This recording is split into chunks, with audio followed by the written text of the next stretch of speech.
राष्ट्रीय स्वयंसेवक संघ चीफ मोहन भागवत ने मंगलवार को कहा कि कुछ लोग नहीं चाहते कि भारत में शांति हो, समाज में कलह फैलाने की कोशिश हो रही है। मणिपुर में जो हो रहा है करवाया जा रहा है।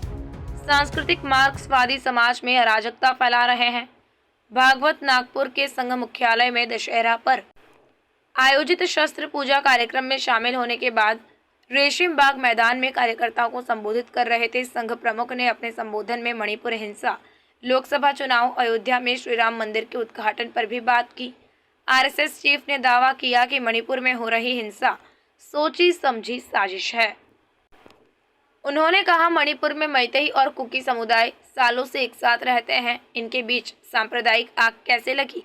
क्या हिंसा करने वाले लोगों में सीमा पार के कट्टरपंथी भी थे? कहाँ सालों से सबकी सेवा करने वाले संघ जैसे संगठन को बिना कारण इसमें घसीटा गया? मणिपुर में अशांति और अस्थिरता से विदेशी सत्ताओं को फायदा हो सकता है। देश में मजबूत सरकार के होते हुए भी यह हिंसा किनके बलबूते पर इतने दिनों से चल रही है?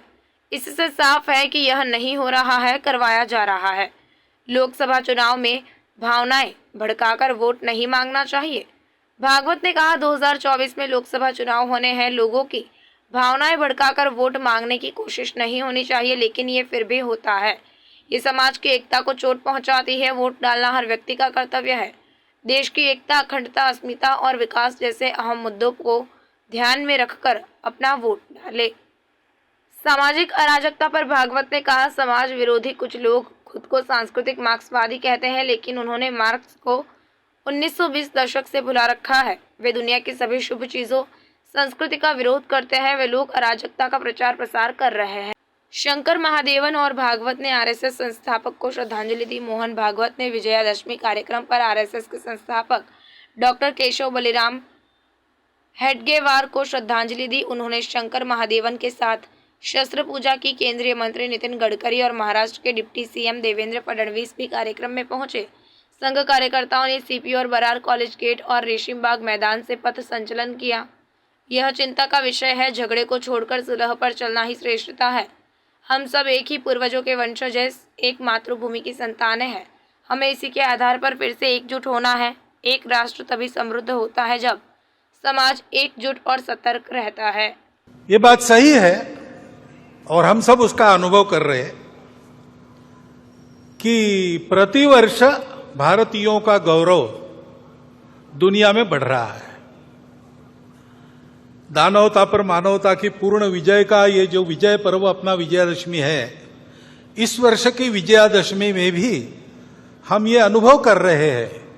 ऐसा अनुभव देने वाले कई प्रसंग हमने अभी अभी अनुभूति में हमारे लाए हैं। जैसे G20 की परिषद यहां पर हुई, वो तो प्रतिवर्ष होती है, लेकिन यहां पर हुई उसके एक विशेषता रही। उस परिषद में हमारे भारतीयों के आतिथ्य की बड़ी प्रशंसा हुई। उसका पहली बार उन्होंने अनुभव किया। हमारे विविधता की सजी संस्कृति का गौरव उन्होंने अनुभव किया। केवल भूतकाल की बात नहीं, हमारी वर्तमान की जो उमंग भरी उड़ान है उसको भी उन्होंने प्रत्यक्ष देखा। दुनिया भर के देशों के लोगों ने, और हमारे मन की जो सद्भावना है, प्रामाणिक सद्भावना है, अफ्रीकन यूनियन को सदस्य बनाने में पहले ही दिन परिषद का घोषणा पत्र एक मत से कराने में, और हमारी राजनयिक कुशलता भी उन्होंने देखी, हमारी प्रामाणिक सद्भावना भी उन्होंने देखी। विशेषकर आर्थिक विषयों पर केंद्रित जो परिषद होती थी, उसमें पहली बार वसुधैव कुटुंबकम की बात कही गई। महिलाओं के उन्नति की, महिलाओं के नेतृत्व की बात कही गई, और वो मानव केंद्रित बात हो गई। उसमें करुणा के ग्लोबलाइजेशन की बात भी यहां जो C20 हुआ था वहां रखी गई थी। ऐसा एक प्रसंग हमको एक झलक देके गया कि हमारा स्थान आज दुनिया में क्या बना है। हमारे नेतृत्व के कारण भारत का एक विशिष्ट स्थान दुनिया के अग्रणी देशों में बन गया, और केवल भौतिक बातों में नहीं। राष्ट्र का पुरुषार्थ उस राष्ट्र की अपनी धरोहर के आधार पर अपने वैश्विक प्रयोजन के सिद्ध करने वाले आदर्शों के आधार पर होती है। उनको हम देखते, उनका अनुकरण करते, तब आगे बढ़ते। हमारे संविधान के पृष्ठ पर जिनका चित्र है वो हमारे राष्ट्रीय आदर्श भगवान राम, उनके बाल स्वरूप का रामलला का मंदिर अयोध्या में बनने जा रहा है। अपने मंदिर में रामलला प्रवेश करने वाले हैं 22 जनवरी को। यह प्रसंग हम देखने वाले हैं।